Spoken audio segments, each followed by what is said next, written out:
हाय दोस्तों, मैं हूं आरपी घायल और आप देख रहे हैं अपना चैनल टैलेंट कोना। आज के वीडियो में हम लोग पहुंचे हैं बिहार राज्य के पश्चिमी चंपारण ज़िले के ठकरहा बंधे के पास। और यहाँ नारायणी नदी का लुप्त आप लोग देख सकते हैं, कितना डेंजरस इसका उफान है। और कैसे देखिए, सामने इतना चौड़ा पार्ट है जो उस बगल का पार्ट दिखाई नहीं दे रहा है। और बहुत ही सुंदर लोकेशन है, बहुत ही तेज़ हवाएं चल रही हैं। यहाँ वीडियो बनाना काफ़ी मुश्किल है, लेकिन फिर भी हम थोड़ा सा दिखला देते हैं। यहाँ लोकेशन देखिए, सामने दूर दूर तक जल ही जल दिखाई दे रहा है। और इधर सैलानी कुछ घूम रहे हैं लोग। और प्राकृतिक नज़ारा देखते ही बनता है। आप लोगों को हम थोड़ा प्राकृतिक नज़ारों से रूबरू कराते हैं। देखिए इधर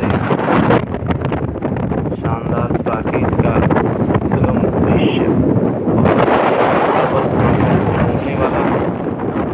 इधर देखिए, ये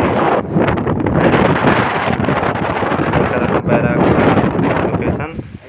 ठीक है दोस्तों, तो हम लोग चलते हैं, मिलते हैं अगले वीडियो में।